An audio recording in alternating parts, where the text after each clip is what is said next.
जो ये रास्ता है ना स्वास्थ्य का, आप मर्जी से इस पर आइए वरना मजबूरी से तो आना ही। क्या जिम जाना ज़्यादा फिटनेस देता है या योगा? बोथ, एक हमारे शरीर को अंदर से तंदुरुस्त बनाता है, एक हमारे शरीर को बाहर। क्या मॉडर्न फिटनेस इंडस्ट्री लोगों को कंफ्यूज कर रही है? ये बात मैं आज बहुत स्पष्ट तरीके से कहता हूँ कि हाँ, मॉडर्न फिटनेस इंडस्ट्री लोगों को कंफ्यूज कर रही है। सेम प्रोटीन आप इंडिया में लो और सेम प्रोटीन आप हमारे यहाँ लो, सेम चीजें सब कुछ सेम है, बट रेट में कितना डिफरेंस है, किस चीज का फर्क आया फिर? Quality of quality. मटेरियल। बिल्कुल।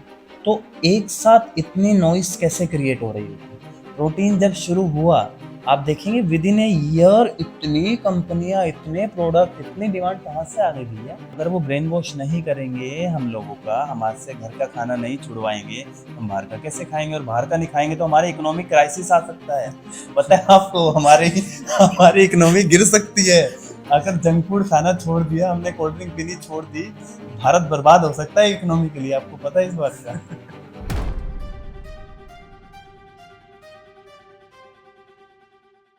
तो हेलो दोस्तों, welcome back to our channel Damba Talks. आज का पॉडकास्ट कुछ अलग होने वाला है, जो कि हमारे गेस्ट आए हुए हैं, जो कि योगा एक्सपर्ट है। बिना टाइम गवाए मिलते हैं उनसे। हेलो सर, कैसे हैं आप? हेलो, बहुत अच्छे। आप कैसे हो? मैं बढ़िया सर। सर, मैं चाहता हूँ कि थोड़ा सा अपने बारे में बताएं और फिर अपन स्टार्ट करते हैं। मेरा नाम अक्षय आनंद है और आप सब की तरह मैं भी एक गांव से आने वाला लड़का हूं, जो गांव से 500 रुपए लेकर चला था इस ख्वाब से कि जिंदगी में कुछ बड़ा करेंगे। आज से 7 साल पहले ये यात्रा शुरू हुई। इस ख्वाब में यही था कि मैं सोसाइटी को कुछ दूंगा, जो भी करूंगा अपना काम करूंगा, मैं किसी की नौकरी नहीं करूंगा। और सबका सपोर्ट मिला। मेरी एजुकेशन ने बहुत मुझे सिखाया, मैंने सीखा लोगों से, किताबों से, दुनिया से। और आज लगभग 7 सालों के बाद मैं 30,000 से अधिक लोगों की लाइफ ट्रांसफॉर्म कर चुका हूँ।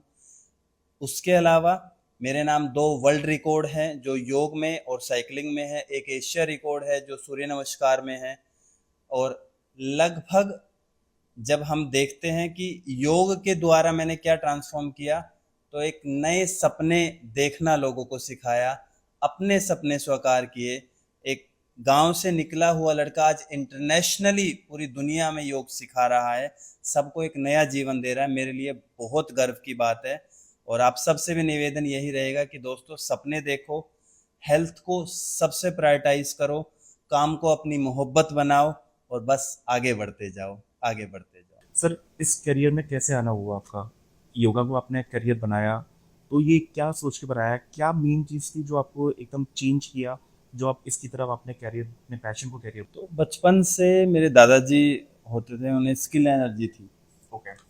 अब उन्होंने इस दुनिया के लगभग सभी डॉक्टर को वो गए, दिखाया, एलोपैथी की हर दवाई खाई, हर तरह की चीज़ें देखी, बट उन्हें कभी आराम नहीं हुआ। और मैं बचपन से वो चीज़ें देखता आ रहा था घर में कि इतनी दवाइयाँ खा रहे हैं, इतनी सब चीज़ें, हाँ। फिर भी आराम क्यों नहीं हो रहा। हाँ। मेरे को बचपन से था कि कुछ मैं ऐसा करूँगा अपनी लाइफ में कि लोगों को दवाइयों से हटकर, मेडिसिन से हटकर एक ऐसी लाइफ दे पाए जहाँ वो बीमार ही ना हो। और हाँ। यदि हो रहे हैं तो कैसे नेचुरली वो अपने आप को ठीक कर सकते हैं ओके। या स्वस्थ रख सकते हैं, उस पर मैं काम करूँगा। इसी वजह से इस प्रोफेशन में आना हुआ या लाइफ इस तरफ ले आई कि बचपन से वो था कि कुछ ऐसा करना है। एक ग्रेट सर, क्योंकि ना आजकल के मॉडर्न एरा में हम लोग देखते हैं ना जिम को, जहाँ पे लोग जिम इंस्ट्रक्टर बनना चाहते हैं, वहाँ यस, योगा को अपने प्रोफेशन चुना, तो it's very surprising and very appreciable sir. यही कारण था उसका कि जिम में आप फिजिकली अच्छा अपने आप को बना तो लेते हो, बट केवल फिजिकल बॉडी नहीं है ना, हेल्थ इतना ही तो नहीं है कि आप फिजिकली अच्छे दिख रहे हो। आपकी मेंटल वेलबींग, इमोशनल वेलबींग और उसके अलावा स्पिरिचुअल वेलबींग, उन पर भी काम किया जाना ज़रूरी है, जो योग के थ्रू ही होता है। इसलिए मैंने इसको चुना। तो जब आप इस करियर में आए, तो आपको कुछ चैलेंजेस नहीं आए कि क्या कर रहा हूँ? कैसे ट्रस्ट किया आपने फैमिली को या और लोगों को कि नहीं, मैं इसमें भी करियर बहुत अच्छा बिल्डअप कर सकता हूँ? हाँ, मेरे लिए नया था और मेरी फैमिली के लिए भी बहुत नया कॉन्सेप्ट था कि एज ए योगा टीचर और लाइफ कोच आप कैसे सरवाइव करेंगे, कैसे हाँ। इस करियर को आगे लेकर जाएंगे। बट कहते हैं ना कि जब आप काम करना शुरू करते हैं और उसके रिजल्ट दिखने लगते हैं, हाँ। तो फैमिली भी सब सपोर्ट करते हैं। हाँ। और जाकिर खान की एक लाइन है, वो बड़ा सुंदर, कहते हैं कि माता पिता आपको बस गरीब नहीं देखना चाहते, आप कुछ करो ट्रू जो सर। आपको पसंद है। True true. तो जब पैसे आने लगते हैं, माता पिता भी सब साथ देने लगते हैं। तो मेजरली आपकी लाइफ में क्या चेंज किया आपके क्लाइंट को लेकर अगर बात करें तो उनकी लाइफ में क्या चेंजेस आपने मेजर ड्रास्टिक चेंज देखे हैं? तो जो सबसे बड़ी ट्रांसफॉर्मेशन है, मैं 2-3 केस आपको बताता हूँ। एक हमारे स्टूडेंट रहे रितु जी, वो अराउंड 31-32 की उनकी एज थी। उनको ब्रेन टीबी डिसाइड हुआ, जिसकी वजह से उनकी आंखों की रोशनी दिख नहीं रहा था, ऑलमोस्ट चली गई थी, बहुत कम दिखता था। जब मैं पहली बार उनसे मिलता हूँ तो उनका ये था कि किसी के सामने वो आधे घंटे भी नहीं बैठ पाते थे। वो एमएक्स जैसी कंपनी में जॉब करती है, जॉब के लिए भी सर्वाइव करना कि कैसे करेगा, इतना डिप्रेशन की एक सिचुएशन थी। वहाँ से उनको निकालना, उनकी फिजिकल हेल्थ पे काम करना, मेंटल वेलबींग पे काम करना, इमोशनल वेलबींग पे काम करना, और विद इन ए ईयर उनको उन्हीं की कंपनी में एक हाई पोस्ट मिलना। उन्होंने उसी के साथ अपना बिजनेस भी शुरू किया, वो सेवा कार्य में भी लगे और अपनी फैमिली को भी संभाल रहे हैं। With in A 1 year 25 tablet a day से 0 टैबलेट अ डे, योगा के कारण। Very good achievement sir. और ऐसे बहुत सारे ऐसे केस मैं आपको बता सकता हूँ जिन्होंने काम किया है और इतने लेवल पर। ये बहुत अच्छा चीज़ है, क्योंकि अगर कहीं ना कहीं अगर मेंटल स्ट्रेस, हमारा यूथ, हमारी जनरेशन ऐसी है कि आजकल के टाइम पे ऑफिस में, जॉब में, करियर में इतना मेंटली प्रेशर रहता है, तो योगा कितना हद तक उनको सपोर्ट करता है और किस फॉर्मेशन में योगा सपोर्ट करता है, इन टर्म्स ऑफ कौन सा आसन बेस्ट रहता है जो उनको मेंटल पीस दे सकता है? जब हम कॉरपोरेट जो वर्ल्ड में जॉब करते हाँ हैं हाँ। यूथ, उनका देखते हैं तो मेरे को ऐसा लगता है उन्हें अपने आप को, क्योंकि वो बहुत फास्ट भाग रहे हैं हर चीज़ में, अपने काम में, अपनी लाइफ में, तो उनको स्लो डाउन करने की ज़रूरत है अपने आप को। जैसे ही वो स्लो डाउन करेंगे, किससे? योग के माध्यम से। कुछ मैं आसन जैसे इसमें बताता हूँ यूथ को, जो कॉरपोरेट वाले हैं, उनको सूर्य नमस्कार करने का बहुत ज़्यादा ज़रूरत है। 2-3 आसन की बात करूँ मैं तो एक ताड़ आसन, तिर्यक ताड़ आसन बहुत अच्छा रहेगा। पश्चिम उत्तान आसन उनके लिए बहुत अच्छा है। थोड़ी फॉर्मेशन बता सकते हैं तो वैसे? ताड़ आसन में ऊपर की तरफ हम खींचते हैं अपने शरीर को, फिंगर्स को इंटरलॉक करके। तिर्यक Okay. ताड़ आसन में शरीर को साइड में बेंड करते हैं। पश्चिम उत्तान आसन में नीचे बैठकर फॉरवर्ड बेंडिंग करते हैं हम। Okay. ये आसन है। और एक आसन जब वो आगे की तरफ बढ़ते हैं, इसमें सुख आसन का अभ्यास, जैसे मैं बैठा हुआ हूँ अभी, कॉल्ड सुख आसन। इसमें बैठकर प्राणायाम और ध्यान का अभ्यास करें। प्राणायाम में भी 2 मुख्य प्राणायाम, अनुलोम विलोम और डीप ब्रीदिंग। इन 2 का यदि अभ्यास वो करते हैं तो जिस तनावपूर्ण लाइफ में वो जी रहे हैं, उससे उसका माइंड, उनका माइंड रिलैक्स रहने लगेगा और स्लो डाउन होने लगेगा धीरे धीरे। Slow down the time of जो फास्ट चीज़ें भाग रही हैं उनको बहुत आराम से ऑब्जर्व कर सकते। और एटलीस्ट कितना फ्रीक्वेंटली करना चाहिए, कितना टाइम पीरियड तक ये आसन को? स्टार्ट करें 15 मिनट अ डे से और उससे लगभग 45 मिनट अ डे तक लेकर। तो फिर नॉर्मल रूटीन में अगर ये लेके आते हैं तो कितने टाइम पीरियड में चेंजेस देखने को मिल जाता है? हर किसी का हाँ, साइकिल अलग है। देखो हर किसी वो का मैं मानता साइकिल हूँ। पहले अलग होता है। हाँ। दूसरा, अगर फ्रीक्वेंट चेंजेस की बात करें तो आई कैन से 15 डेज में वो ट्रांसफॉर्मेशन दिखने लगती है।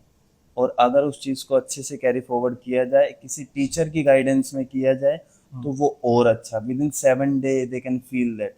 मेरे स्टूडेंट सेकंड डे से वो चीज़ फील करना शुरू करते हैं। उन्हें लगता है कि हाँ सर, कुछ अच्छा हो रहा है हमारे साथ। हैवीनेस जो हेड में होता था वो गया।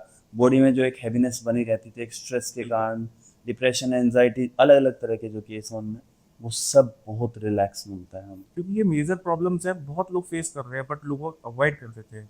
हाँ। मैं ये देखता हूँ जनरली कि नहीं, ये तो ठीक है, अब उन्होंने अडेप्ट कर लिया है कि अपनी हमारी लाइफ का पार्ट ही है यस। कि इतना स्ट्रेस में रहना, मल्टीपल चीज़ें करना, ये करना, वो करना, इस चक्कर में वो अपना रूटीन सब कुछ भूल चुके हैं। तो आप कभी देखना, जब हम फ़ोन में बहुत सारे ऐप एक साथ चलाते हैं तो फ़ोन हैंग होने लगता है थोड़ा सा। बिल्कुल। तो हमारी बॉडी का भी ऐसा है, जब हम बहुत सारे टास्क एक साथ करने लगते हैं ना, तो ब्रेन हैंग होने लगता है।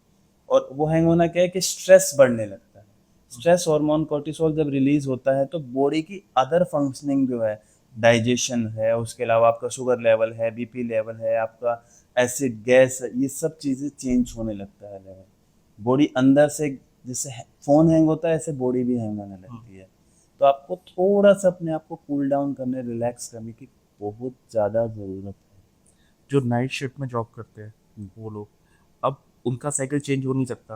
अर्ली वेकअप वाला कॉन्सेप्ट उनके लिए फेल हो गया। बिल्कुल। तो उनको क्या करना चाहिए? क्योंकि उन लोगों का ये है कि मेरी साइकिल के अकॉर्डिंगली मेरा रूटीन मैच नहीं करता, बिल्कुल। तो वो कुछ हो ही नहीं पाता, ना सुबह जल्दी उठना, ना वो एक्सरसाइज, वो मॉर्निंग का टाइम पीरियड, इवनिंग तक डेजीनेस फील होना और रात में काम करना अपना। बिल्कुल। तो उनको क्या मेजर चेंज फॉलो करनी चाहिए जिससे वो अपनी लाइफ को थोड़ा बहुत अपने बैलेंस पे ला सकते हैं और थोड़ा आगे तो बढ़ सकते हैं? इसमें 3 चीज़ें वो कर सकते हैं। सबसे पहले तो ये उन्हें समझने की ज़रूरत है, योग केवल इतना नहीं कि आप सुबह ही कर सकते हैं, आपको दिन में जब भी समय मिले, आप योग का अभ्यास करें, पहला।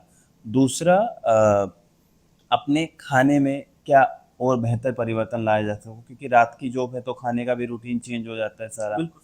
तो कैसे अपने खाने को एक बैलेंस कर सकते हैं और सिर्फ घर तक का खाना, बाहर का खाना जितना अवॉइड कर सकते हैं अवॉइड करें, वो उनके लिए सबसे बेस्ट रहेगा। और तीसरा, क्योंकि स्लीप यहाँ डिस्टर्ब हो रही है उनकी, स्लीप, क्वालिटी ऑफ स्लीप कैसे ले, उसके लिए मेडिटेशन का अभ्यास या प्राणायाम का अभ्यास सोने से पहले ज़रूर करें। 5 से 7 मिनट से स्टार्ट करें, 10 से 12 minute is enough for every day. अगर वो सोने से पहले करते हैं तो उनकी क्वालिटी ऑफ स्लीप अच्छी हो जाएगी, तो जो एक स्ट्रेस, एक टायर्डनेस जो बनी रहती है हर टाइम उनके फेस पर या बॉडी में, वो नहीं रहेगी। तो उन लोगों को कौन सा आसन करना चाहिए? ये जो आपने तो अनुलोम विलोम बताया? देखो, इसमें 3 अलग अलग सेक्शन है। हाँ। तो जब वो जॉब से आ गए हैं, ऐसा मानते हैं हम, वो 9 बजे जॉब से आ गए हैं, हम्म। अब वो आते ही 9 बजे सुबह मॉर्निंग में आए हैं, आते ही अपना फ्रेश होए, नहाए धोए, उसके बाद 15 से 20 मिनट स्ट्रेचिंग करें जितना बॉडी को कर सकते हैं। जैसे ताड़ासन मैंने बताया था, सूर्य नमस्कार का अभ्यास मैंने बताया था, फॉरवर्ड बेंडिंग में हमने पाद हस्तासन या पश्चिम उत्तानासन, जब आगे झुकते हैं बेड पर या खड़े होकर, वो है। ऊर्ध्व आसन, पीछे की तरफ बेंडिंग हम करते हैं, वो भी बहुत अच्छा आसन है। पहला सेक्शन ये होगा कि 15 मिनट मैंने स्ट्रेचिंग का अभ्यास किया, फिर अपने खाने की तरफ देखिए कि क्या हल्का खा सकते हैं। देन जब वो बेड पर जा रहे हैं सोने के लिए, क्योंकि कोई ना जगह है, अब सोना भी तो है, सिर्फ 5 से 7 मिनट डीप ब्रीदिंग का अभ्यास करें, फिर बेड पर ही बैठ कर, अलग से कोई जरूरत नहीं है, ऐसी सुखासन में बैठ जाए, दोनों नोस्ट्रल से गहरा श्वास भरें एंड देन सिर्फ इतना, इनफ नहीं। ओके, अब कितने मिनट करना चाहिए? 5 मिनट, 5 मिनट That's देना it, था। that's enough। कम से शुरू करें, धीरे धीरे फिर आगे 10 से 12 मिनट तक लेकर जाएं। ओके, क्योंकि मैं चाहता हूँ कि वो लोग भी अगर फॉलो करें जो नाइट शिफ्ट में है, थकी चीज़ें, उनके लिए भी बहुत बैलेंस हो पाए, क्योंकि नाइट शिफ्ट बंदे सबसे ज़्यादा तो एसिडिटी के बहुत शिकार होते हैं। रहता है, ब्लोटिंग का इशू रहता है बिल्कुल। उन्हें, ब्रेन फॉग का एक इशू रहता है कि समझ में नहीं आ रहा होता चल क्या रहा है। और बहुत हैंग काइंड ऑफ सिचुएशन हो जाती है उनकी, क्योंकि इतनी चीज़ों में फंसे रहते हैं, फोकसिंग पावर लूज होने लगती है। यस, होता है, ऐसा ही है। आजकल जो लोग मल्टीविटामिन लेते हैं, मल्टीविटामिन ले लिया, अपनी डाइट पे ले लिया कि इससे हमने पूरा इनटेक कर लिया, कितना सपोर्टिव है ये चीज़ें? क्योंकि एक फॉर्मेशन ये होती है कि एक इंसान की कि ठीक है, मैं इतनी चीज़ें नहीं खा सकता, इतने तरह के बीज नहीं खा सकता, इतने तरह के मल्टीविटामिन को लेना मेरे लिए पॉसिबल नहीं है मेरी लाइफस्टाइल में, मैं एक पिल लिया, मैंने मल्टीविटामिन का मिल लिया, इनफ है। तो उनकी माइंडसेट जो जा रहा है यूथ का, ये कितना सही है?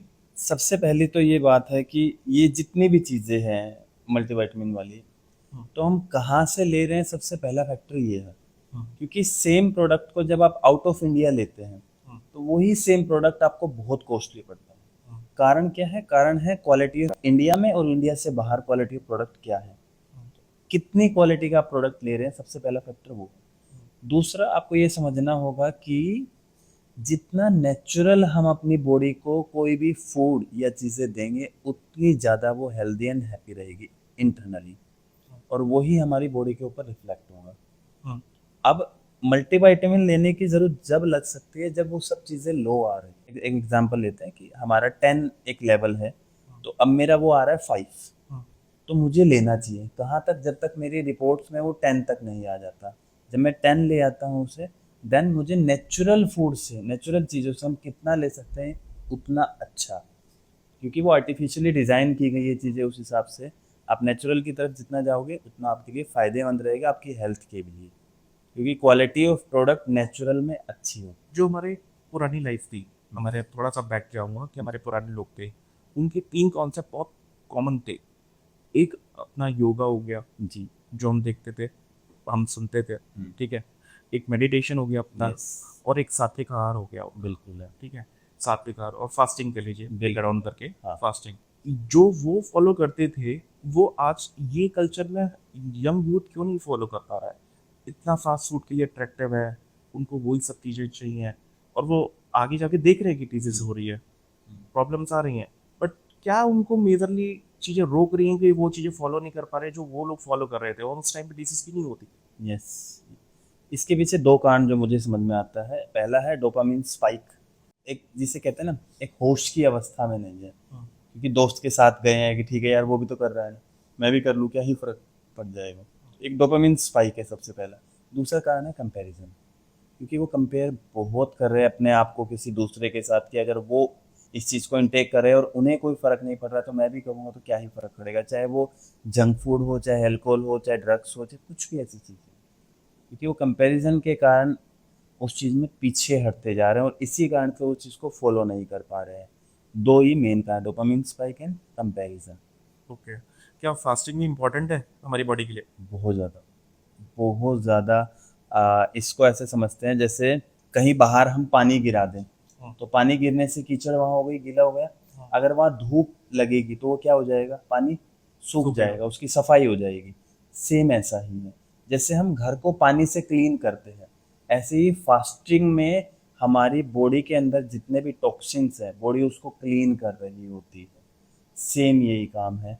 जैसे एक जापानीज एक साइंटिस्ट रहे, उन्होंने रिसर्च की इस बात के ऊपर कि एकादशी का जो फास्ट है उसका क्या महत्व है, या क्यों रखे, या इससे कितनी बीमारियां ठीक हो सकती है, कि एकादशी 15 दिन में एक बार आती है। तो उनकी रिसर्च में निकल कर आया और उन्हें नोबेल पुरस्कार मिला इस बात के लिए कि अगर आप 15 दिन में एक दिन फास्ट रखते हैं, चाहे वो एकादशी रखें या कोई भी दिन, तो आपके कैंसर होने के चांसेस 60% से कम हो जाते हैं। क्यों? क्योंकि एक दिन में बॉडी को तो खाना चाहिए ना, वो कहाँ से लेगा, जो एक्स्ट्रा फैट स्टोर है वो वहां से निकालेगा। ओके, एक डीआईपी डाइट का कॉन्सेप्ट चल रहा है ना? जी, ये कितना अच्छा है लोगों के लिए? ये अच्छा है जिनको किसी तरह का मेडिकल इशू है, उन सब के लिए। क्योंकि मैं देखता हूँ, मैंने सुना है कि लोगों 2-3 दिन तक मतलब थोड़ा सा अपने आप को अवॉइड करते हैं खाने से, फिर वॉमिट होती है, उसको बहुत सारी प्रॉब्लम्स होती है। तो ये क्या ये इंटरनली वीक नहीं करता बॉडी को? बिल्कुल नहीं, क्योंकि बॉडी को जो न्यूट्रिशन चाहिए वो ऐसा नहीं है कि आप जो खा रहे हो उससे ही मिल रहा है, वो पहले से भी तो स्टोर है ना उसमें। ओके। क्या वो यूटिलाइज हो पा रहा है? तो डीआईपी डाइट अच्छा है, क्योंकि उसमें न्यूट्रिशन जब हम देखते हैं वो क्वालिटीफुल न्यूट्रिशन हमें मिल रहा है। और दूसरा जो आप कह रहे हो कि बॉडी वीक। बॉडी वीक हो जाती है, ऐसा कुछ नहीं है, सब हमारे माइंडसेट का है, हमें ऐसा लग रहा होता है। तो जैसे उपवास में भी कहते हैं कि वीकनेस आ गई, इट्स डिपेंड, आप जैसे सोचते हो वैसे ही आता है। जैसे आपको किसी दिन काम है, पूरे दिन आपको समय नहीं मिला खाना खाने का, तो हम प्रैक्टिकली देखें तो उपवास हो गया ना आपका। क्या आपको वीकनेस लगी पूरे दिन? नहीं, क्योंकि मेरे पास काम था। ये वीकनेस लगना और सब चीज़ें तब ज़्यादा फील होती है, ऐसा नहीं है होती नहीं है, होती है, बट ये फील ज़्यादा जब होती है जब आप फ्री होते हो, आपके पास कुछ काम नहीं। ट्रू। ये है मेन बात। तो at least with in a month अपने को 2 बार पर एटलीस्ट जरूर करना चाहिए फास्टिंग भी, 2 मंथ, एकादशी बेस्ट, हाँ। मंथ में 2 बार जरूर करना चाहिए। और डीआईपी डेट, हाँ, जिनको कोई मेडिकल इश्यूज है प्लीज ट्राई इट। और फास्टिंग की एक और मतलब एडिशनली टीआरटी चाहिए कि फास्टिंग में हम लोग कितने टाइम पीरियड तक करना चाहिए? मतलब टाइमिंग इन अ डे करना है तो हम लोग को पूरे दिन अवॉइड करना है, या फिर आप वन टाइम मील पे आ सकते हैं? क्या चाहिए बेटर? फास्टिंग ज़रूर करनी चाहिए। अगर किसी को कोई वीकनेस आ रही है तो आप खाना खा सकते हैं। आप देखिए, अगर आप अच्छा फील कर रहे हैं फास्टिंग करके, आपको किसी तरह का इशू नहीं आ रहा, तो आप उसे कंटिन्यू करें पूरे दिन के लिए। मैं रिकमेंड जो करता हूँ, मैं जिसे हैप्पी डे बोलता है, बोल इट हैप्पी डे। तो आप सुबह ड्राई फ्रूट लीजिए, सिर्फ ड्राई फ्रूट। आप दिन में फ्रूट लीजिए, अच्छा 500 से 700 ग्राम। शाम को आपको फिर भी भूख लगे तो आप मखाने वाली खीर ले सकते हैं। ये आपकी शुरू ऐसे करेगी, फास्टिंग में ऐसे कर रहा हूँ। फिर इन 2 और 3 मंथ कि आपने कंटिन्यू 15 दिन में ये किया एक बार, 2 से 3 महीने में आपकी बॉडी यूज टू हो जाती है। फिर आप चाहे ब्रेकफास्ट हटा दे, चाहे डिनर हटा दे, ओके। फिर 2 मील पर आ जाए, 2 से फिर 1 पर आ जाए, फिर ट्राई करे कभी क्या केवल पानी पे रह सकता है। ये पैटर्न है बॉडी को उस वे में एडोप्ट कराने का, कि मैं फास्ट कर सकता हूँ हर लेवल का। इसे लेवल 1, लेवल 2, लेवल 3 ऐसे देख सकते। ये क्लैरिटी होना बहुत इंपॉर्टेंट है कि हमें फास्ट किस तरीके से रखना है और किस तरीके से हमें उसको फॉलो भी करना है, ताकि लॉन्ग लास्टिंग हम उसको अडॉप्ट कर सके अपनी बॉडी में। जितना इजी रखेंगे ना, उतना हम लॉन्ग लास्टिंग जा पाएंगे। बिल्कुल बिगनिंग से शुरू करते हैं कि जी हमसे नहीं होता फास्ट, हम क्या करें। सबसे पहला तरीका है कि आप सिर्फ सूरज उगने के बाद खाना खाएं, और सूरज के छिपने से पहले आप खाना खा लें। तो मान लीजिए आपने सुबह 6 या 7 बजे खाना खाया, पहले मील लिए 7 बजे, और शाम को 6 बजे से पहले, तो विद इन 12 आवर आपने वो मील कंप्लीट कर दी। रात का पूरा कंप्लीट 12 आवर की फास्टिंग हो गई। हम्म। सबसे इजीएस्ट तरीका है ये फास्टिंग का। करें कैसे? इसलिए क्योंकि बॉडी को क्लीन रखना है, बॉडी को डिटॉक्स करना है, और ये सबसे अच्छा तरीका है अकॉर्डिंग टू आयुर्वेदा। जितना आप बॉडी की सफाई करते रहेंगे उतना आप डिजीज फ्री लाइफ जीते रहेंगे। सर, हेल्दी ब्रेकफास्ट जो एक टर्म है हम लोगों के लिए, कि लोग बोलते हैं और बहुत लोग डॉक्टर्स भी रिकमेंड करते हैं कि ब्रेकफास्ट बहुत इंपॉर्टेंट है हमारी बॉडी के लिए। तो आपकी एक्सपर्टीज के अकॉर्डिंगली आप किस तरीके से डिफाइन करेंगे इसको, ब्रेकफास्ट? नो डाउट, अगर डॉक्टर्स कह रहे हैं और हम सब ने भी देखा है कि जैसे ही सूरज उगता है, आप देखना, यानी 6 बजे सनराइज हो रहा है तो आपको 8 बजे के आसपास भूख लगने लगती है, और जब आप उस समय खा लेते हो, और हमारे तो पुराने समय में कहते आए हैं कि सुबह का खाना या नाश्ता जिसे हम कहते हैं वो राजाओं वाला होना चाहिए। तो राजाओं वाले मतलब ये नहीं है कि आप सब कुछ भर भर कर खाइए, वो खाना जिसमें न्यूट्रिशन सबसे ज्यादा है। हेल्दी। यस। अब वो क्या होता है? स्प्राउट्स हो गए, हम्म। चीला हो गया, पोहा है, ड्राई फ्रूट्स है, ये सब खाने ऐसे हैं जिसमें न्यूट्रिशन जो है वो बहुत अधिक मात्रा में। फल हो गए, बहुत अच्छा ये नाश्ता है। हम्म। बशर्ते जो आजकल हम ले रहे हैं चाय ब्रेड, चाय पराठा, हम्म। बहुत बेकार है, इसे जितना हो सके अवॉइड करें। अधिकतर भी पंजाबी फैमिली में मेरा फ्रेंड है, जी, फ्रेंड लोग हैं, उनके सीधे परांठे चलते हैं। पराठे चलते हैं। है ना? तो उनको कैसे स्किप मोड में आप लेके आओगे कि यहाँ से वो चेंज करे? देखो, हम सिर्फ उनको इतना ही कहेंगे कि देख, वो उनका कल्चर है, वो पराठे से नहीं हटने वाले। हाँ, जब उन्हें खुद से रियलाइज होगा, क्योंकि जो ये सुबह पराठे और चाय वाला है, उनको आप कभी भी देख लो, उनको एसिडिटी और ब्लोटिंग का इशू पाएगा ही पाएगा। उसके लिए क्या करते हैं? हाँ जी, हम पराठे और चाय ले लेंगे, साथ में एक टैबलेट और ले लेते हैं। हम्म। मेरा ये सवाल है आपसे कि कब तक टैबलेट पर जिंदा रहोगे? पॉइंट। कब तक? क्या वो जिंदगी आपकी बचा सकती है? नहीं। वो सिर्फ आपको एक हेल्प कर रही है कि ठीक है, कोई समस्या आपको आई है, वो सरवाइव कर सकते हो आप। सर्वाइवल मोड पर जी रहे हैं क्या?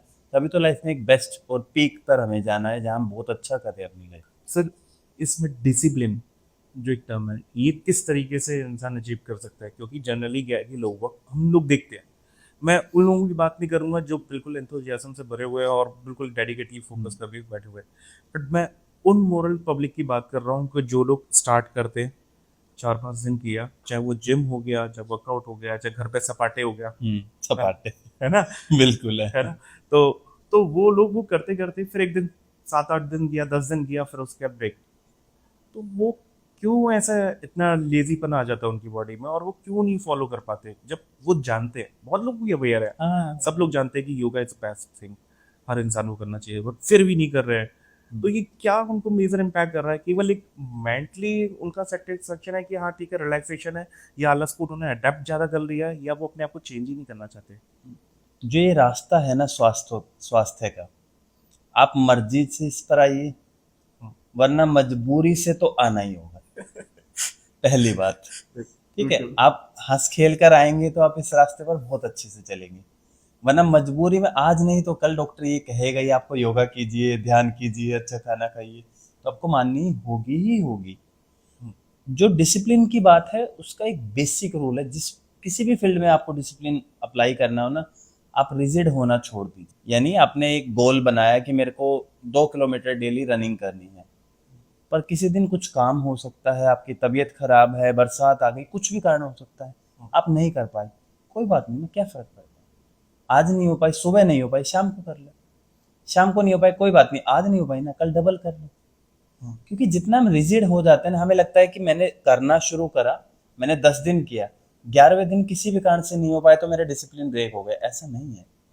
डिसिप्लिन जो दिखता है वो इट्स नॉट अ 1-2 डे और 5 day task, it's a complete collection of days task. यानी आपने 30 में से 28 दिन आपने किया, आपने एक डिसिप्लिन लाइफ जी, क्या बुरा? अगर इंडिया और पाकिस्तान का मैच होता है और दोनों 5-5 मैच जीतते हैं तो कौन जीता? दोनों ही वही जीते। चीज। यानी अब 5 की जगह इंडिया 6 मैच जीत गया और पाकिस्तान 4 जीता, तो कौन जीता? क्यों? 60% ही तो है, फिर इंडिया कैसे जीत गया? डिसिप्लिन का भी ऐसा ही है। आपने प्रयास किया, आपने 30 दिन में से 25 दिन कर दिया, क्या बुरा? कौन सा डिसिप्लिन ब्रेक हुआ? कुछ नहीं। आपने कोशिश तो की ना, ये पक्का गारंटी है कि अगले मंथ आप जो 24 या 25 दिन कहते आप 27 दिन करोगे, आपने उससे अगले मंथ, थर्ड मंथ में, ये 1-2 दिन की बात नहीं है, मंथ और ईयर्स की बात। सम टाइम ब्रेक आता है, वी ऑल आर ह्यूमंस, हम सब एक लाइफ ऐसी जी रहे हैं जिसमें काम है, फैमिली है, अदर टास्क है, सब चीज़ें, और उस बीच में थोड़ा सा अप डाउन चलता है। सिर्फ चीज़ों को ब्रेक डाउन करके छोटा करने की कोशिश करें, उन्हें सिंपल बनाएं, और दूसरा, आइडियलिज्म से दूर हो। ये आइडियलिज्म बड़ा बर्बाद करता है। हम हर चीज़ की एक आइडियल सिचुएशन बना लेते हैं और हमें लगता है कि बस यहाँ तक जाना है, ऐसा करना है। जैसे आप हो, अपने आप को वैसा एक्सेप्ट करो और वहाँ से अपने आप को बेटर बनाने का प्रयास करो, आइडियल बनाने। ग्रेट सर, क्योंकि मुझे बहुत सेटिस्फैक्टरी आंसर लगा आपका। क्योंकि हम लोग जब फोकस करते हैं ना कि हाँ हमको ये अचीव करना है करना है करना है, तो एक तरीके से हम अपने आप को मेंटली प्रेशर कर रहे हैं। हाँ, और जब हम मेंटली प्रेशर करते हैं और किसी कारणवश हम वो चीज़ नहीं अचीव कर पाते, तो हमारा मॉरल डाउन होता है, बिल्कुल होता लूज हो जाता है। है, बिल्कुल होता कुछ लोग फेलियर खींच पाते हैं, एक्सेप्ट कर पाते हैं, कुछ लोग फेलियर एक्सेप्ट नहीं कर पाते, है। हाँ, तो फिर वो ब्रेक कर देते हैं, लीव इट, वो इसमें सिचुएशन आ जाती है। ये भी है, और ये भी कहते हैं ना कि बट अगर मोटिवेशन नहीं रहता सर। हाँ, अगर हम इंस्टीड ऑफ दिस हाँ, हम इसको as a part of life बना लेंगे ना, बिल्कुल, तो हमें प्रॉब्लम नहीं होगी सभी अडेप्ट करने में। योगा के साथ भी ऐसा ही है। अगर आपको लगता है किसी इंसान को कि योग मैं 1 घंटे कर लेता हूँ, हो गया मेरा योग, तो वो उसकी गलत धारणा है।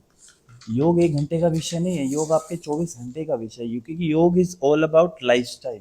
आप सुबह उठने से लेकर आपके नेचर में, आपके एटीट्यूड में, आपकी पर्सनैलिटी में, आपके बॉडी अलाइनमेंट में, आपके माइंडसेट में, सब चीज़ों पर योग काम करता है।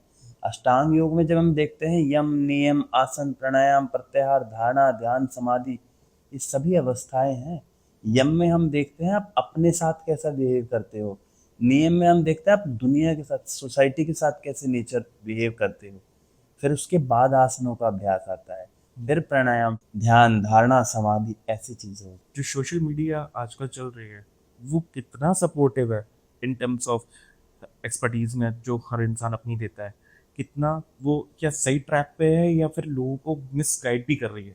ये लोग कंफ्यूज भी हो रहे हैं, क्योंकि लोग अलग अलग स्पीकर्स को सुनते हैं, है। ठीक है, और सबकी अलग मेंटोलॉजी होती है, सबके अलग एक्सपीरियंस होते हैं, तो कितना हद तक वो सही चीज़ें जाती हैं और रियल ग्राउंड में अगर देखें तो। इसमें दो फैक्टर हमें देखने होंगे। पहला तो फैक्टर ये है कि हर इंडिविजुअल अलग होता है, हाँ, उसकी बॉडी टाइप अलग है, उसकी नीड अलग है। तो अगर आपको किसी भी फील्ड में या किसी भी टॉपिक पर आप पढ़ रहे हैं या हेल्थ के रिगार्डिंग ये आप देख रहे हैं, तो सबसे पहले आपको अपने आप को समझना होगा, या किसी एक्सपर्ट की गाइड लेनी होगी, किसी एक के साथ, जिन्हें आप अपनी ओवरऑल जो आपकी चीज़ें हैं, आपकी हेल्थ है, उसके बारे में बताएं।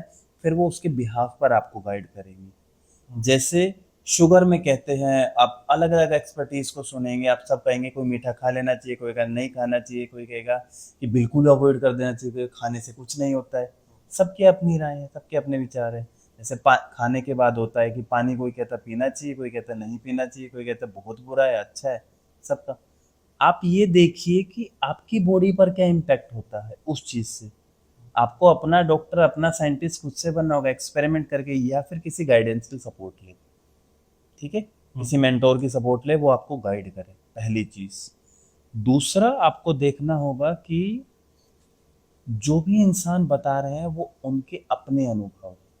आपका अनुभव क्या कहता है इस चीज़ को अप्लाई करने के लिए।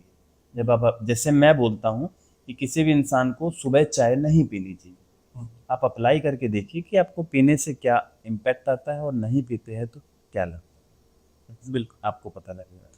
आप अपने क्लाइंट्स में एक कॉमन प्रॉब्लम क्या पैटर्न नोटिस किया है?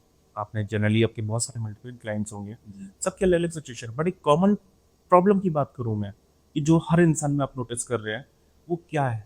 राइट ऑब्जर्वेशन जो लैक है सबसे ज़्यादा। ओके। इसका कारण है कि मेंटल स्ट्रेस जो बढ़ा हुआ है, उसका बेसिक फैक्टर है कंपैरिजन। कि हर एक इंसान किसी दूसरे इंसान के साथ जो आइडियल है उसके मामले, वो उससे अपने आप को कंपेयर करता है और अपने आप को हमेशा डाउन फील करता है, लो फील कराता है कि नहीं मेरे पास ये चीज़ें नहीं। ये सबसे बड़ा इशू है। वो राइट ऑब्जर्वेशन नहीं है कि वो एक अलग इंसान है, मैं एक अलग इंसान हूँ, मेरे अपने कुछ प्लस और नेगेटिव है, उनके अपने कुछ पॉजिटिव और नेगेटिव, ये सबसे ज़्यादा लैक मिलता है। और हेल्थ के रिगार्डिंग हम बात करें, फिजिकल हेल्थ इश्यूज, तो हर तरह के हेल्थ इश्यूज मैंने देखे हैं और हम उनके साथ डील करते हैं, चाहे वो एसिडिटी का हो, गैस का हो, लोअर बैक पेन का हो, हेडेक माइग्रेन का हो, उसके अलावा नी पेन का हो, फैट एसिडिटी है, उसके अलावा हम अभी जो लेटेस्ट हम डील कर रहे हैं वो कैंसर तक भी डील कर रहे हैं कि किस तरह से उसमें हम काम कर सकते हैं, या कैसे उनको मेंटली और इमोशनली स्ट्रांग बनाए कि वो उस कंडीशन को फेस कर पाए, क्योंकि योग बहुत हेल्प करता है। तो इसमें कितना परसेंट आपको अचीवमेंट मिला 100%। Critical disease? 100%। Okay. It's all depend on कि हम कैसे उस चीज़ को, मैंने कहा ना, राइट ऑब्जर्वेशन, कैसे रिसीव करते हैं। कि मेरे पास ये आया, एक इंसान था, जैसे मैं अपने एक स्टूडेंट की बात बताता हूँ, तो वो मेरे साथ योग कर रहे थे लगभग 3 महीने के आसपास, 4 महीने उनके मंथ हुए थे करते हुए। उनको डॉक्टर के पास वो गए, पता नहीं कहाँ से उनको कि हो कि मैं एक बार अपना चेकअप करा लूँ, और फीमेल थे, उनको ब्रेस्ट कैंसर का इशू बताया। उनका खुद के ये वर्ड्स है कि सर, अगर मैं योग नहीं कर रही होती तो ये जो कैंसर का इशू मुझे बताया था, मैं इसे सरवाइव नहीं कर पाती। मैं सुनकर ही शायद डिप्रेशन में और एक ऐसी स्टेट में चली जाती जहाँ मैं सब कुछ बर्बाद कर, पर क्योंकि मैं योग करती थी, इसलिए मैंने कामनेस के साथ रिलैक्स रहकर इस सिचुएशन को एक्सेप्ट किया। क्या मैं इसमें सॉल्यूशन निकाल सकती हूँ, मैं उसकी तरफ बढ़ रही। कि yoga is not about just physical body, it's work as well on our mental health, emotional health and spiritual. Great sir. आप यूथ को देखते हैं तो वो आपको क्या नज़र आता है? ज़्यादा स्ट्रेस में दिखता है या डिस्ट्रैक्टेड दिखता है? डिस्ट्रैक्ट, मेरा ऐसा मानना है, जिसकी दिशा ठीक नहीं है उसकी दशा ठीक नहीं। ग्रेट। डिस्ट्रैक्शन के कारण ही स्ट्रेस बना हुआ। बिल्कुल। अगर दिशा ठीक कर दी जाए उस यूथ की, तो उसकी लाइफ की सब चीज़ें नेचुरली अपने आप ठीक होने लगेगी। एडिशनल हमें कुछ करने की ज़रूरत उसमें नहीं। सर, क्या जिम जाना ज़्यादा फिटनेस देता है या योगा? बोथ। बोथ। बोथ। आप इसे ऐसे समझ सकते हैं, एक हमारे शरीर को अंदर से तंदुरुस्त बनाता है, एक हमारे शरीर को बाहर। I highly recommend to all that people जो फिटनेस में है और जो जाना चाहते हैं, मैं हमेशा उनको कहता हूँ योग से शुरुआत करो। ओके। हमेशा शुरुआत योग से करो, और योग को वो नींव का पत्थर बनाओ जो इतना मजबूत है कि आप किसी भी सिचुएशन में जाते हो तो आप सरवाइव कर जाते हो, और सरवाइव से भी आगे बढ़कर आप उससे लड़कर जीतने का प्रयास करते हो। और जिम को अपनी मस्कुलर बॉडी बनाने के लिए यूज़ करो, आपकी मसल्स को डेवलप करने के लिए यूज़ करो, वो बहुत अच्छा है उसके। Six packs body sir healthy indicator है?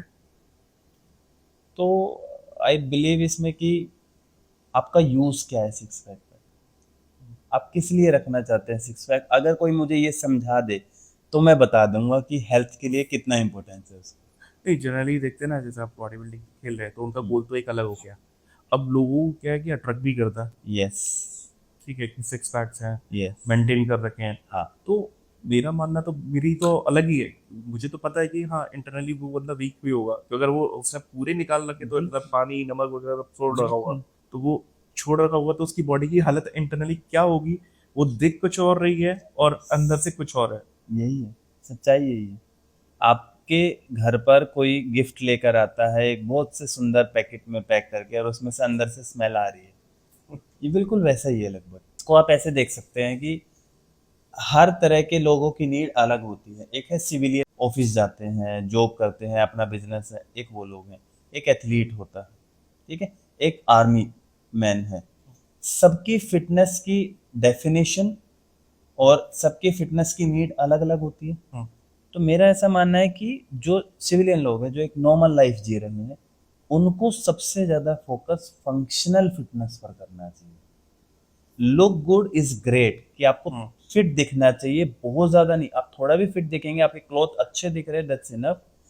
फंक्शनल फिटनेस मीन्स आप डे टू डे लाइफ के जो टास्क करते हैं वो आप बहुत अच्छे से कर पाए, बिना थके, बिना परेशान हुए, तो आप हेल्दी हैं। That's enough for normal people. Athlete है भैया, अपनी जितनी आपकी स्पोर्ट्स की डिमांड है आप प्रैक्टिस कीजिए। बिल्कुल। क्या मॉडर्न फिटनेस इंडस्ट्री लोगों को कंफ्यूज कर रही है, या अगर कंफ्यूज कर रही है तो इससे सिंपली निकलने का तरीका क्या है?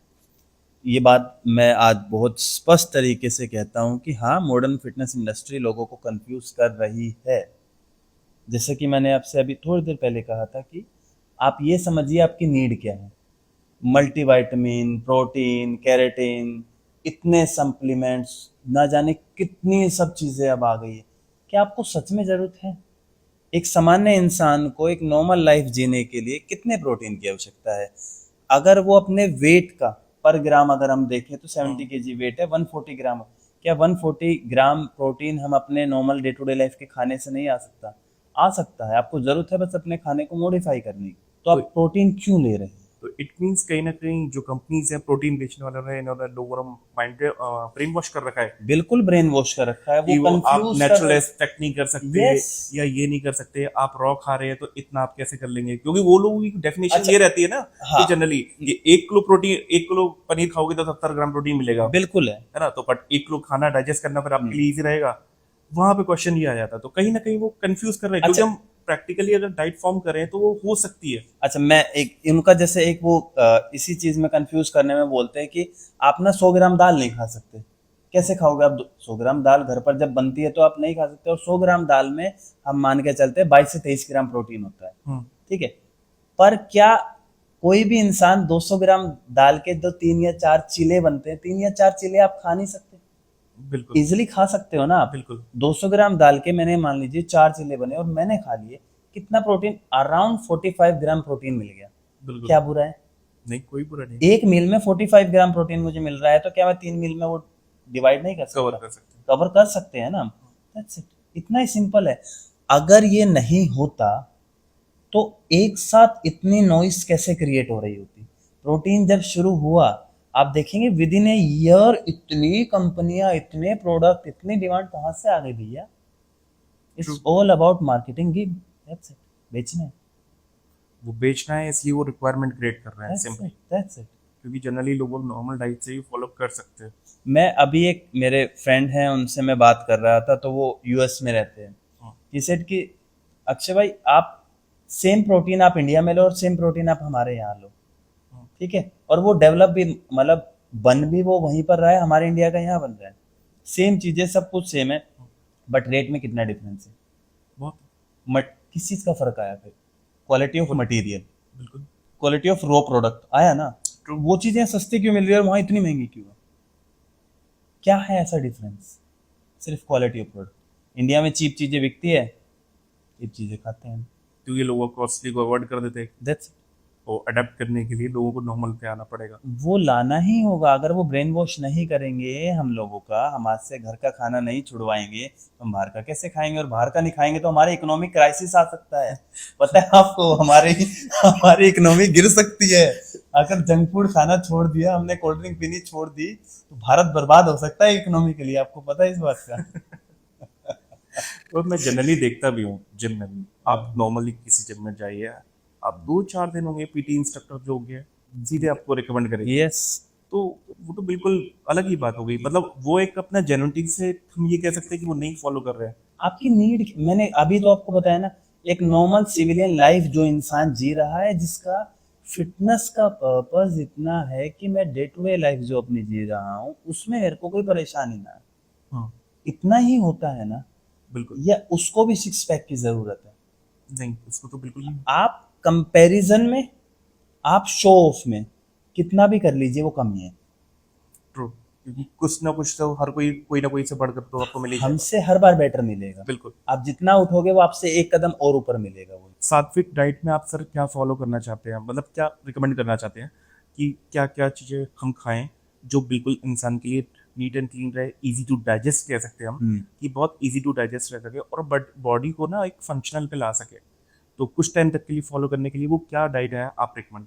सुबह के समय में 3 चीज़ें में, आप 3 से 4 चीज़ें लिख लीजिए जो भी है। ब्रेकफास्ट में आप खा सकते हैं, फ्रूट्स है, ड्राई फ्रूट्स है, स्प्राउट्स है, पोहा है, चीला है। लंच में आप खाइए, 2 प्लेट बनाइए। पहली प्लेट में आपकी सलाद रहेंगी जितने भी 2-3 सलाद आप लेना चाहते हैं, खीरा, टमाटर, प्याज जैसे आपको। दूसरी प्लेट में रोटी, सब्जी, चावल, दही। पहले आप पहली प्लेट कंप्लीट कीजिए, खा लीजिए पूरी, उसके बाद खाइए, क्योंकि फाइबर का इंटेक आज बहुत कम हो गया है, और फाइबर नहीं है तभी हमारा पेट साफ नहीं होता है, बिल्कुल। और पेट साफ नहीं है तो ही सब बीमारियां बनती हैं शरीर में।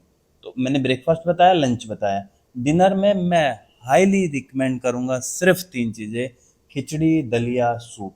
अच्छे नहीं लगेंगे, उनको टेस्टफुल बनाइए। चटनी यूज कीजिए। कहाँ गायब हो गई चटनी और अचार हमारे खाने से? बिल्कुल। कहाँ गया? हम सॉस पर आ गए, हमारी चटनी गायब हो गई, है ना? आजकल नई नई सोच चल रही है, यस, अलग अलग। यही कारण है। ये 3 अलग अलग मील मैंने आपको बताई। ठीक है। सात्विक में, और सात्विक की डेफिनेशन मेरे से पूछे, सिंपल, इजी टू डाइजेस्ट, पहला। दूसरा, उसमें हम ले सकते हैं कि शुद्ध वो खाना हो, ज्यादा उसमें प्रिजर्वेटिव और पेस्टिसाइड्स ना मिले हो। तीसरा हो सकता है माँ के हाथ का खाने से बढ़िया इस दुनिया का खाना, यानी किचन का खाना, घर का खाना। यही सात्विक की एक डेफिनेशन। बिल्कुल। सब पानी कितना इम्पोर्टेंट है बॉडी के लिए, क्योंकि मैं देखता हूँ कि लोग उतना फॉलो नहीं कर पाते नहीं। अपना जितने रिक्वायरमेंट है। WHO तो स्टैंडर्ड अलग ही बोलता है कि हर वेट के अकॉर्डिंग ही पानी कितना पीना चाहिए, बट वो आप अपने टर्म में किस तरीके से डिफाइन करोगे? इसका एक एग्जांपल लेते हैं हम। आप सबके घर में कहीं ना कहीं पेड़ पौधे होते ही हैं, छोटे छोटे पौधे होते हैं। उसकी अपनी एक रिक्वायरमेंट है कि जिससे वो जो मिट्टी में लगा हुआ है वो पूरी भीग जाए और उसमें पूरा न्यूट्रिशन उसे मिले। ठीक है, तो इतना ही है। हमारी बॉडी का भी ऐसे ही है, ये 75% पानी से बनी है। अगर आप इसे वो मात्रा उसकी पूरी नहीं करेंगे तो कैसे काम चलेगा? हालांकि हर इंडिविजुअल का अलग होता है, बट गर्मियों में हम देखें 1.5 लीटर से लगभग 3 लीटर तक, जो एसी में रहते हैं वो 2.5 लीटर से 3 लीटर तक, क्योंकि एसी बॉडी को डिहाइड्रेट करता है। और सर्दियों में हम देखें लगभग 1.5 लीटर से 2 लीटर, 2.5 लीटर तक पीना। जो बाहर बहुत ज्यादा घूमते हैं या जिनका बाहर ही काम है, वो 3 लीटर प्लस भी पी सकते। ओके। और एक क्या नाम है, सुबह सुबह मैंने देखता था मैं पहले ओल्ड एज में लोगों को, जो ओल्ड एज वाले लोग हैं, वो लोग अपना पूरा पानी पहले पी लेते थे सुबह सुबह हाँ। उठने के बाद, और पूरा अच्छा खासा पानी पिया फिर वॉमिट करते थे। तो ये क्या प्रोसेस है? इसे योग की भाषा में कुंजल कहा जाता है। रात को जो हमने खाना खाया, रात भर हम तो सो गए, बट बॉडी ने तो फंक्शन किया है ना। बिल्कुल। हमारे स्टमक में HCl एसिड क्रिएट हो जाता है। ठीक है, तो वो क्या करते थे, उस एसिड को अपने शरीर से बाहर निकाल देते थे, और अपना जो एक हमारा इसोफेगस जो फूड पाइप होती है उसे क्लीन करता था, वो कुंजल टेक्निक। इसको जैसे आप हाथी को देखते हो, हाथी क्या करता है, पूरा सूंड से पानी भरता है और पूरा फिर बाहर की तरफ फेंक देता है। या फिर हम देखेंगे कि डॉग्स जो होते हैं, जब उनका पेट खराब होता है तो क्या करते हैं, बहुत सारी घास खाते हैं, वोमिट कर देते हैं। सेम टेक्निक है जो योग में यूज होती है, जिसे कुंजल कहते हैं। खाली पेट सुबह उठिए, लगभग 4 से 5 गिलास पानी पीजिए और वोमिट कर दीजिए। इससे आपका डाइजेशन अच्छा रहता है, इससे आपको गैस एसिडिटी की समस्याएं ना के बराबर, मतलब ऑलमोस्ट ठीक हो जाती है जिनको है, और जिनको नहीं है उनको होने के चांसेस ना के बराबर। ये इट मींस ये बहुत इंपॉर्टेंट है, बहुत ज्यादा, और ये बहुत हर अच्छा। किसी को फॉलो करना चाहिए। हर कोई करे तो उनको बहुत लाभ मिलेगा। आपने अपने बायो में हेल्दी, हैप्पी, वेल्दी लिखा हुआ है, इन तीनों को अचीव कैसे करें? तो सबसे पहला काम आपको अपनी हेल्थ पे करना होगा। इसके बहुत सरल है ये अचीव करना। जब आप खुश होते हैं, हेल्थ पर जब आप काम करते हैं, तो आप पाएंगे कि आप हर पल अब खुश रहने लगते हैं। और एक खुश रहने वाला इंसान, एक शांत रहने वाला इंसान ही अपने काम पर अच्छे से फोकस कर पाता है। जब काम पर फोकस अच्छे से होगा तो ही तो वेल्थ क्रिएट होती है ना। बिल्कुल। वो फोकस नहीं रहा, वो कंसंट्रेशन नहीं रही, तो वेल्थ क्रिएट होगी? कभी नहीं होगी।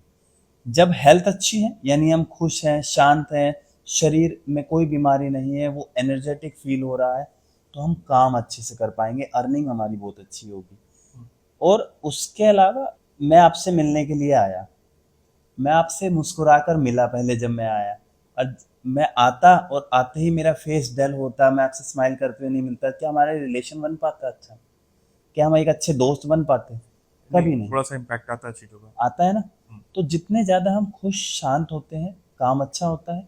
जितने ज़्यादा हम खुश शांत और हमारी जेब में पैसे भी होते हैं, तो हमारे नेचुरली है कि हम जिनसे भी मिलते हैं हमारे रिश्ते बनते जाते हैं, रिलेशनशिप बेहतर होते जाते हैं, क्योंकि उसमें एक गिविंग टेंडेंसी आ जाती है। जब आपके पास है तो आप देने लगते हो, और जो देता वही देवता, है ना। तो जो देता है वो देवता बनता जाता है, लोग उससे प्रेम करने लगते हैं, लोग उन्हें अपना आदर्श समझने लगते हैं। इसी तरीके से हेल्थ पर सबसे पहले काम, हेल्थ अच्छी तो वेल्थ अच्छी, हेल्थ और वेल्थ दोनों चीजें अच्छी तो रिश्ते नेचुरली बहुत अच्छे। That's great sir. क्या मॉडर्न एजुकेशन सिस्टम हेल्थ और डिसिप्लिन को इग्नोर कर रहा है? कुछ हद तक मैं कह सकता हूँ यस। हम अपने स्कूल्स को देखें तो आज एक सब स्कूलों में ना एक कंपटीशन हो गया है किसका नंबर्स, 94%, 97%। बट मैं आपसे पूछता हूँ कि लाइफ में अच्छा कौन कर पा रहे हैं, जो लाइफ में सबसे ज्यादा कर पा रहे हैं, जिनमें स्किल अच्छी है, जिनमें कम्युनिकेशन अच्छा है, जिनमें नॉलेज अच्छी है, वो लोग, या सिर्फ जिनके पास नॉलेज अच्छी है। एक आईएएस है जो बहुत अच्छे हैं पढ़ने में, वो अपनी बात रख सकते हैं, ठीक है। उसी की जगह एक और आईएएस है जो अपनी पढ़ने में भी अच्छे हैं, जिनकी कम्युनिकेशन भी बहुत अच्छी है, जो दिखते भी चार्मिंग है, पर्सनैलिटी बहुत अच्छी है, जिनकी बॉडी बहुत अच्छी है, वो हेल्दी है पूरी तरह से। कौन ज़्यादा अपनी बात को अच्छे से रख पाएगा, या किससे ज़्यादा लोग इन्फ्लुएंस होंगे, ऑब्वियसली जो ज़्यादा अट्रैक्टिव दिख रहा हो। जो ज़्यादा अट्रैक्टिव दिख रहा होगा। और हेल्थ यही तो है ना, कि आप अपनी ओवरऑल एक होलिस्टिक वेलबींग पर हम काम करें, जो कि आज मॉडर्न एजुकेशन में कहीं ना कहीं स्किप है। और बहुत हद तक डे बाय डे हम देखते जा रहे हैं कि अब उसका टास्क एक educated, healthy and happy human बनाने की जगह एक ऐसे इंसान बनाने पर चला गया है जो एटीएम बनता जा रहा है, जो अच्छी जॉब करे, जो अच्छा पैसा कमाए। ये एक ट्रांसफॉर्मेशन आ गया। अगर आपको इंडिया में हेल्थ को रिलेटेड लार्ज स्केल पे अगर कुछ मेजर सेट करने हो तो आप क्या चीज़ें चेंजेस करना चाहोगे जो हर इंसान फॉलो कर सके? मैं सबसे पहला काम मैंडेटरी करना चाहूँगा कि हर स्कूल और कॉलेज में जो प्ले का पीरियड होता है वो केवल एक फॉर्मेलिटी ना रहे, उसको सीरियस होकर सभी बच्चे इंजॉय करें।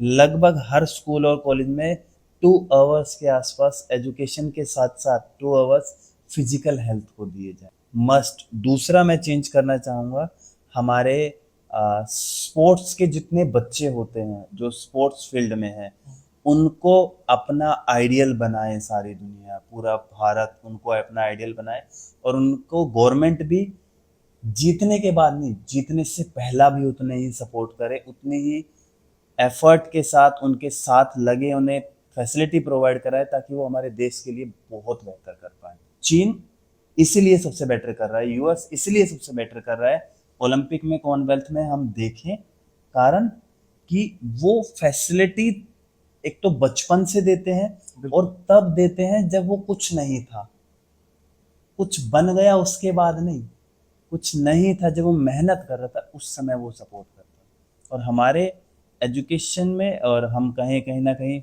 हेल्थ का जो सेक्टर है इसमें ये चीज़ लैक है, हेल्थ और कहीं ना कहीं हम स्पोर्ट्स। ये कह सकते हैं हमारे सिस्टम की गड़बड़ है, या सिस्टम इतना लोगों को सपोर्ट नहीं कर रहा है। क्योंकि जो बिगनर्स हैं, अब बहुत मेट्रो सिटीज़ में है तो वहाँ तो बहुत अच्छे प्लेटफॉर्म भी मिल जाते हैं हमारे रिसोर्सेज को यूज़ करने के लिए, अपनी स्किल बिल्डअप करने के लिए। बट जो रूरल एरियाज हैं, ठीक है, तो अलग अलग जगह पे गांव में बहुत लोग हैं, वहाँ पे वो प्लेटफॉर्म्स नहीं है कि वो लोग डेवलप कर पाए। तो कहीं ना कहीं गवर्नमेंट ये नहीं कर सकती कि अपनी जो सरकारी स्कूल्स हैं जो हर जगह पे है, तो वहाँ पे भी तो अच्छा बैकग्राउंड दे सकती है। सर मैं सिर्फ इतना कहना चाहूँगा कि इसमें एक इंटेंट चाहिए, और वो बिल्कुल। तब तक नहीं होगा जब तक गवर्नमेंट में काम करने वाला हर एक व्यक्ति, सत्ता में बैठे हो हर एक व्यक्ति के बच्चे उन गवर्नमेंट स्कूलों में नहीं जाएंगे, ये संभव ही नहीं। बिल्कुल। वरना आज गवर्नमेंट स्कूल के पूरे भारत में क्या हाल, आप एक बार जाकर देखिए, बिल्कुल। आपको सब सच्चाई आपकी आंखों के सामने आ बिल्कुल, तो ये कई बार चीज़ें लगती हैं, नज़र आती हैं। एक आउट ऑफ टॉपिक है, बट स्टडी को लेके भी हम बात करें तो गवर्नमेंट स्कूल में भी अब बहुत अच्छी एजुकेशन दी जा सकती है। मिड डे मील पे अगर इतना स्पेंड हो सकता है तो एजुकेशन, अच्छा एजुकेशन प्रोवाइड करने के लिए, इंग्लिश मीडियम प्रोवाइड करने के लिए गवर्नमेंट क्यों नहीं करना चाहती? मैं सिर्फ, मेरा सवाल ये होता है कि गवर्नमेंट का एग्ज़ाम देकर इतनी एजुकेशन करके वहाँ जो टीचर लगे हुए हैं, क्या वो बस सिर्फ टाइम पास के लिए लगे हुए हैं? उनको कितनी नॉलेज है? एक प्राइवेट में पढ़ाने वाले टीचर से मैं ऐसा मानता हूँ कई गुना नॉलेज होगी उन्हें, कि उन्होंने गवर्नमेंट एग्जाम क्लियर किया है, वो वहाँ तक पहुँचे हैं, तो कितना पढ़ा सकते हैं, कितना ज़्यादा अच्छा एजुकेट कर सकते हैं, बट नहीं हो रही है सब चीज़ें। अब इसमें हम किसका दोष कहेंगे? मैं अपनी तरफ से कुछ नहीं कह सकता, वो लोगों को कुछ समझना चाहिए। शायद एक अच्छे इंसान नहीं बन पाए कोई बात नहीं, एक अच्छे टीचर बने, एक अच्छा इंसान नहीं बन पाए कोई बात नहीं, एक अच्छे लीडर बने, एक अच्छे इंसान नहीं बन पाए कोई बात नहीं, एक अच्छे गवर्नमेंट एम्प्लॉई बने। एक इंटेंट तो ठीक करे, मन में वो चाहत तो बनाए कि यार ले तो लिया मैंने दुनिया से, मैं जाऊंगा तो कौन मुझे पूछेगा? कोई नहीं पूछने वाला। देना कम भी से जरूरी कम है कुछ तो देकर जाऊं, सोसाइटी। सोसाइटी को कुछ तो सर्व करके जाऊं, एटलीस्ट जो मेरे पास पावर है, पद है, ओहदा है, उसका ही सही से यूज कर लूं, कुछ तो इंसानियत जगाऊं अपने अंदर। आप अपने डेली रूटीन में क्या फॉलो करते हो जो नॉर्मल लोग भी फॉलो कर सकते हैं? नहीं, सभी फॉलो कर सकते हैं, ऐसा नहीं है मैं बिल्कुल नॉर्मल हूँ। मैं नहीं, ऐसा क्योंकि अगर हम एक्सपर्टीज देखते हैं तो आई होप सो कि वो एक एडवांस लेवल होगा, हाँ, राइट? तो उसको तो हर कोई फॉलो नहीं कर सकता। हाँ, ये श्योर है कि फॉर अ टाइम बीइंग अगर वो फॉलो करता रहे तो फिर वो उस लेवल पे जा सकता है। तो बट आप अपने रूटीन्स को किस तरीके से डिस्क्राइब करोगे थोड़ा? मैं अपने रूटीन की जगह मैं सिर्फ इतना बताना पाऊंगा, कोई भी बिगनर है जो शुरू करना चाहता है कैसे करे, तीन चार चीजें मैं डिस्कस करना चाहूंगा कि कुछ भी हो जाए सूरज से पहले उठना। मेरे पिताजी हमेशा कहते थे कि जो जिन्हें सूरज उठाता है वो जिंदगी में थोड़ा पीछे रह ही जाते हैं, जो सूरज को उठाते हैं वो हमेशा आगे चलते हैं। सूरज से पहले उठे, ठीक है। दूसरा, कुछ भी हो जाए प्रयास करें कि अधिक से अधिक खाना आप घर का खा पाए। कुछ मजबूरी है, कुछ काम है, या कहीं गए हैं तो कोई बात नहीं, होता है, बट 80% भी आप घर का खाना खा रहे हैं तो दी बेस्ट है। तीसरा, अधिक से अधिक प्रयास करें कि आप अपने ड्रीम ओरिएंटेड रहे, अपने वर्क ओरिएंटेड रहे, अपने काम को अपनी पहली मोहब्बत बना रहे। काम से बड़ी, मैं ऐसा मानता हूँ जिसकी लाइफ में वर्क है वो सबसे ब्लेस्ड है, और काम से बड़ी मोहब्बत कोई नहीं है। बिल्कुल। और चौथा मैं ऐड ऑन करना चाहूंगा, भाई शाम को सो जाओ, इतना कर लिया है आपने, इनफ है। आप आराम से 9-10 बजे तक, 10:30 बजे तक भी आप सो जाइए, इससे ज़्यादा लेट मत कीजिए, क्योंकि सुबह फिर सूरज उठने से पहले आपको उठना है, और वो फिर पूरी एक जंग आपको जीतनी है। आजकल तो लोगों को रील्स का, चेकआउट का ये टाइम यस करते यस हैं, क्योंकि यस। मैं जनरली देखता हूँ ना लोगों के हैबिट सबका यही है, फोन हाँ चलाते चलाते चलाते चेकआउट किया और फिर उसके बाद एकदम से जब लगा हाँ, ज्यादा डोजी हुआ तब सो गया। सुनिए, ये है, अब देखो हम सच्चाई का तो कुछ नहीं कर सकते, बट इतना है कि एक सवाल ही पूछा जा सकता है उनसे कि भाई क्या कर रहे हो? बिल्कुल, क्योंकि कहीं ना कहीं वो लोग भी अवेयर हैं हाँ, बट फिर भी वो फॉलो नहीं कर रहे। अब हम उनको फॉलो करवा तो नहीं सकते, बट एक बिल्कुल। आई ओपनिंग के लिए हम कह सकते हैं कि अच्छा मैं ये बता देता हूँ आपको कि ज़्यादातर जो ये कर रहे हैं ना, मिडिल क्लास और लोअर मिडिल क्लास है, हम्म। जो थोड़ा सा अवेकन है मेंटली, हम्म। ठीक है, या जो फाइनेंशियली थोड़ा एक अच्छे लेवल पर आ गए हैं, वो फोकस्ड है बहुत लेवल तक। रेशियो हम ले तो 70% तक वो अच्छा है, 30% उसमें भी है, पर 70% पूरी तरह से फोकस्ड होकर अपने ड्रीम पर काम कर रहे हैं। तो नेगेटिविटी और पॉजिटिविटी का कॉन्सेप्ट है ना, ये फोन और रियल लाइफ इन सब में सिर्फ इतना है, कभी भी किसी चीज़ को छोड़ने का प्रयास मत करो, नई चीज़ों में अपने आप को इन्वॉल्व करो। फोन छोड़ने की कोशिश मत करो। आप रात को क्या 3-4 चीजें नई हैबिट लगा सकते हो जिसकी वजह से फोन के पास जाना ही ना पड़े आपको। आप बुक पढ़ लीजिए, आप बिल्कुल। कुछ नई सीरीज देख लीजिए, कुछ एजुकेटेड यूट्यूब वीडियो की आप कहें कि पूरी स्टोरी या समरी सुन लीजिए। आप उसके अलावा कुछ म्यूजिक, कुछ मेडिटेशन, कुछ ब्रीदिंग कर लीजिए रात को सोने से पहले। इट्स न्यू थिंग, मतलब कुछ नया करो ना यार, जिंदगी में क्यों बोर हो रहे हो, सेम चीजें क्यों कर रहे हो? Start something new. अगर आपको कोई मैसेज देना हो नेक्स्ट जनरेशन को तो वो आप क्या देंगे? 3 चीज़ों के लिए मैं रिक्वेस्ट करूंगा कि उन पर बहुत ज़्यादा ध्यान दें। सबसे पहला अपनी हेल्थ पर, हम्म। दूसरा एक ख्वाब देखें हम्म। और उसकी पूरी तरह से अपने आप को सरेंडर कर दें उसके प्रति। कोई ऐसा ख्वाब जो आप किसी के साथ साझा भी करें तो उसे सुनकर लगे कि ये तो इम्पॉसिबल है। कोई सपना देखे, कुछ बड़ा सपना, कुछ बड़ा करने का। और तीसरी चीज़, मैं रिक्वेस्ट करना चाहूँगा अपने माता पिता की बहुत सेवा करें। और एक और मैं ऐड ऑन, चौथा अगर मैं संदेश देना चाहूँ, जब भी वक्त मिले नाम जप जरूर करें। एक कोई कोट अगर आप जिसको फॉलो करते हो, अपना प्रिंसिपल मानते हो, तो वो कोट क्या है? Life is all about the choices we make.